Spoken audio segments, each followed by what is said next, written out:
Moonlight filtered through the dense pine branches overhead, casting a faint silvery glow on the forest floor below. Tiny feet pattered almost silently over the bed of fallen needles and leaves as Rowan made his way cautiously back to the nest. His gray fur was flecked with droplets of dew and his whiskers twitched, alert for any sign of danger. In his mouth, he carefully carried a precious morsel, a scrap of bread crust discarded carelessly by one of the giants who lived at the edge of the woods. It wasn't much, but it would help feed his family for another day. Food was scarce, especially now as the chill of winter began to settle in. As he approached the old hollow log that served as home, Rowan paused, sniffing the air. The scent of his mate Willow and their 3 young musellings drifted out to greet him. But mingled with the comforting smells of nest and family was another odor, the acrid, nauseating stench of death. His heart racing, Rowan dropped the bread and dashed the last few feet.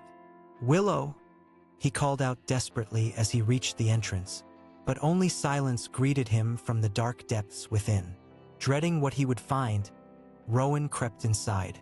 The still forms of his mate and children lay curled together in the soft grasses and down that lined their nest. At first, Rowan thought they were merely sleeping, but as he drew closer, the horrible truth became apparent. Their necks had been snapped, their fragile bodies mangled and broken. Rowan's anguished cry echoed through the log and out into the darkness of the forest night. Numbly, he gathered the lifeless forms of his loved ones close, nuzzling each tiny face one last time as sobs racked his body. Who had done this? The giants? The winged monsters that ruled the skies? It didn't matter. They were gone and he was alone. When his tears were spent at last, Rowan gently lay his family back down in the bloodied nest and backed away. He couldn't stay here any longer, not with the bodies of his mate and musellings growing cold beside him. He turned and stumbled back out into the moonlight. The bread crust he had dropped lay on the ground just outside the entrance. Rowan stared at it dispassionately. Let the ants have it or some other hungry creature of the forest. He no longer cared. All that mattered was gone. Without a backward glance, Rowan walked off into the trees. He had no destination in mind, only the overpowering need to keep moving, to escape the horror of what lay behind him. One paw in front of the other, he wandered aimlessly through the night. The sun was high overhead when Rowan gradually became aware of his surroundings once more. He had walked through the night and much of the morning, his mind blank with shock and grief. His paws ached and his belly yawned with hunger. Instinctively, he lifted his nose to scent the air currents. Water. There was running water nearby. Moments later, he came upon a narrow, quick-flowing stream cutting through the forest. Gratefully, Rowan waded in, letting the icy clear water soothe his hot, tender paw pads. Bending his head, he drank deeply, slaking his thirst. As he straightened up again, a flash of movement on the opposite bank caught his eye. He froze. Another mouse was crouched amid the reeds a dozen feet away, gathering grass stems in its paws. A female from the slender shape and slightly smaller size. As Rowan watched warily, the stranger mouse proceeded with her task, seemingly unaware of his presence. After a moment, he relaxed slightly. She didn't seem to be a threat. Rowan studied the other mouse as she worked. Her fur was sleek and glossy brown, several shades darker than his own grizzled gray coat.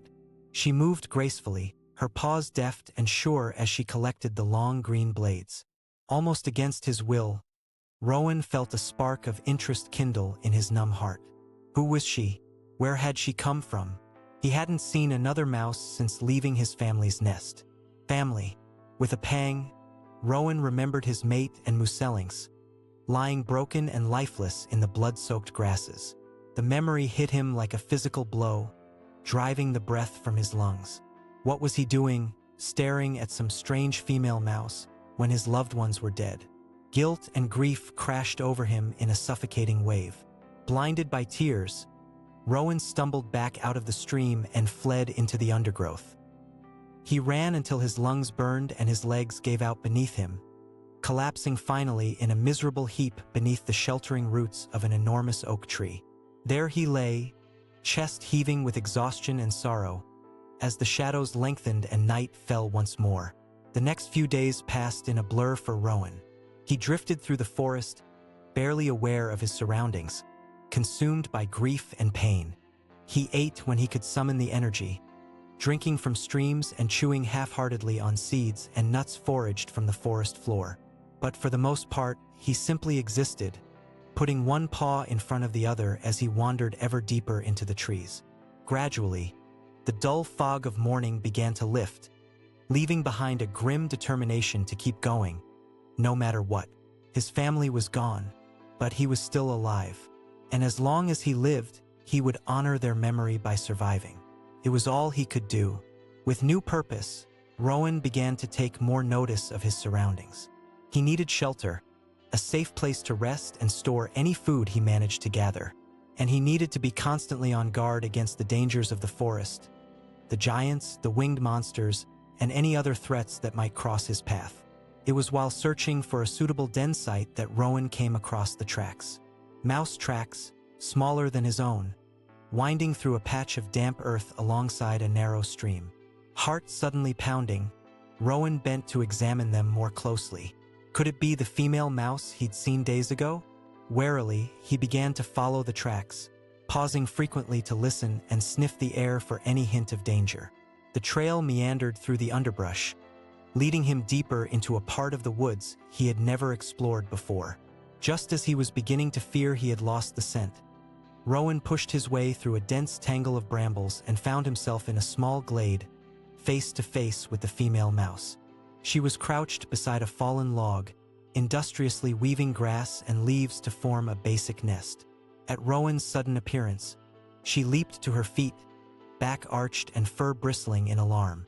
Rowan hastily backed up a pace, holding out his paws in what he hoped was a non-threatening gesture. "Peace, friend," he said, keeping his voice low and calm. "I mean you no harm." The female mouse regarded him suspiciously, but after a moment she relaxed slightly, her aggressive posture easing. "Who are you?" she demanded. "And what are you doing here?" "My name is Rowan," he replied. "I'm new to this part of the woods. I didn't know anyone else lived here." It wasn't the whole truth, but Rowan wasn't ready to share his tragic tale with a total stranger.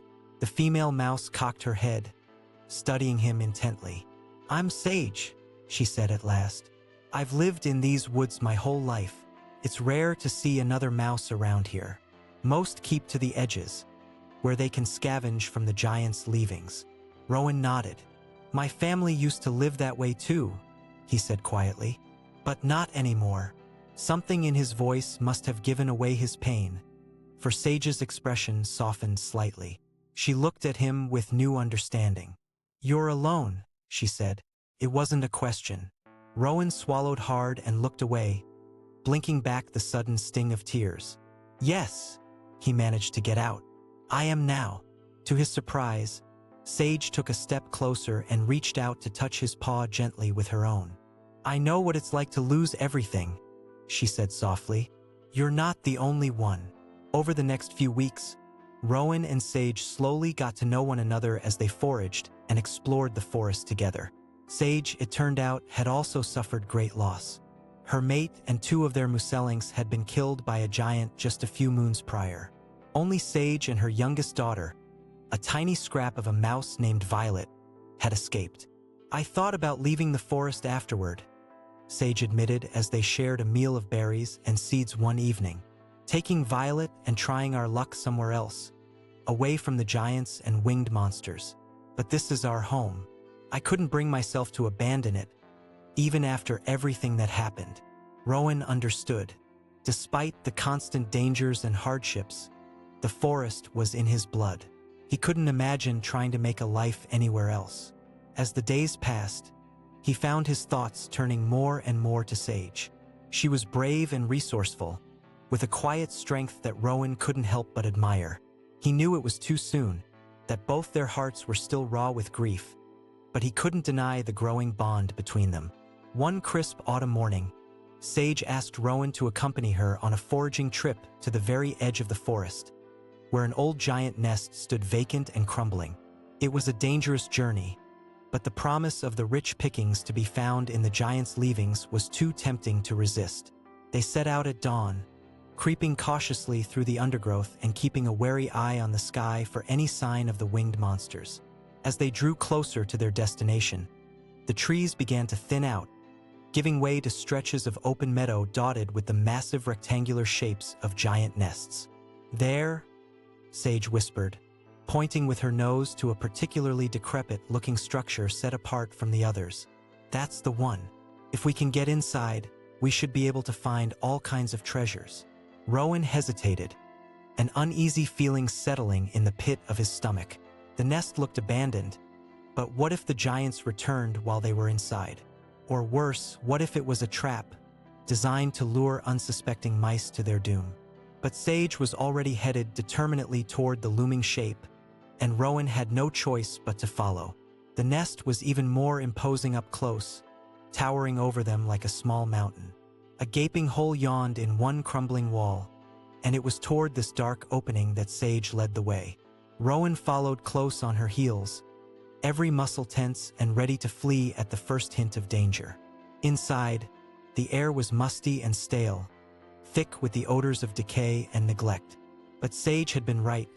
The floor was littered with the giant's leavings, everything from stray crumbs of food to bits of soft weave that would make excellent nesting material. Eyes wide with wonder, the two mice began to gather up as much as they could carry. They were so engrossed in their task that neither of them noticed the shadow that suddenly fell across the entrance hole, blocking out the sunlight. It wasn't until a huge paw came crashing down mere inches from Sage, sending her tumbling backwards with a shriek of terror, that Rowan realized they were no longer alone.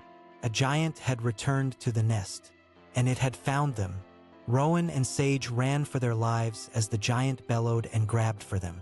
They darted between its massive legs, narrowly avoiding being crushed or snatched up at every turn. The nest shook with the force of the giant's stamping feet, raining dust and debris down on the terrified mice as they tried desperately to find an escape route. Just when Rowan was certain they were done for, he spotted a crack in the far wall, just big enough for a mouse to squeeze through. Lungs burning and heart pounding wildly, he put on a burst of speed and flung himself toward the tiny opening, praying that Sage was still behind him. At the last second, he looked back over his shoulder. Sage was right on his tail, eyes huge with fear as she sprinted after him.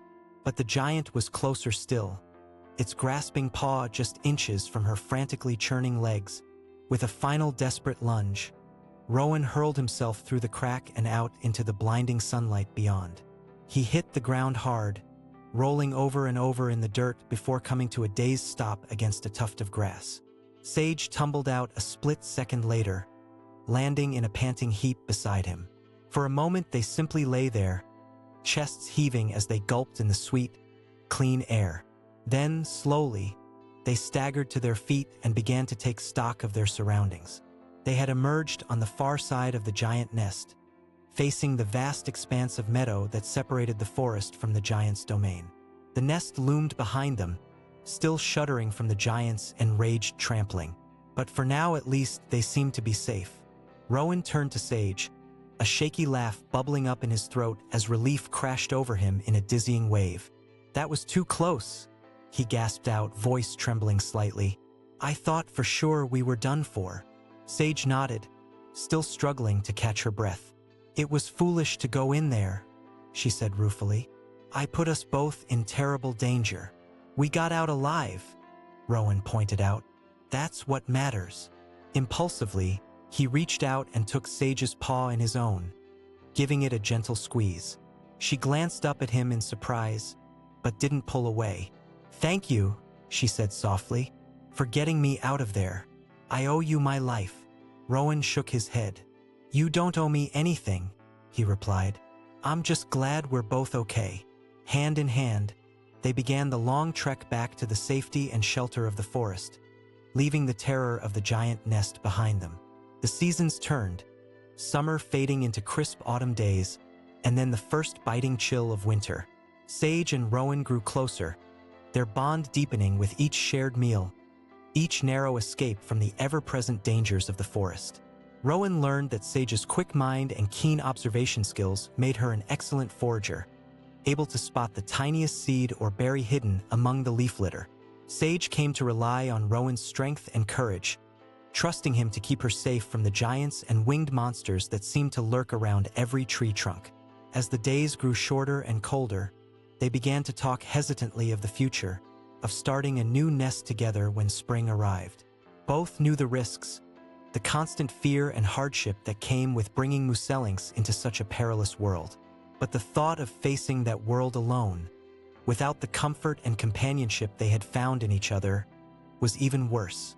And so, as the first snowflakes began to swirl down from the iron-gray sky, Rowan and Sage made their way to the sheltered hollow at the base of an ancient oak tree and set about building the nest that would be their home. They gathered the softest moss and leaves, weaving them together with care to form a snug, warm sanctuary where they could weather the worst of the winter storms. And when at last the nest was finished, they curled up together in the darkness, their bodies intertwined and hearts beating as one. The winter was hard, harder than any Rowan had ever known. The cold was a living thing, a brutal, relentless enemy that sapped their strength and froze the marrow in their bones.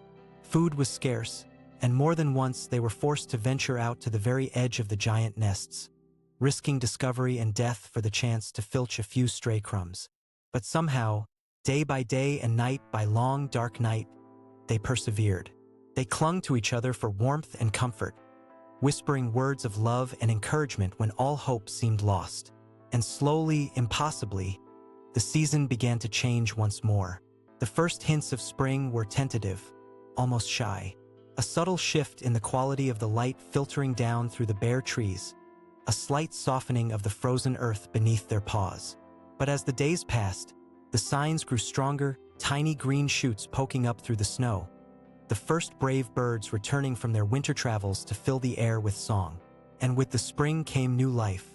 Sage grew heavy with their Muselings, her belly rounding and fur taking on a new luster as the tiny lives within her grew and thrived.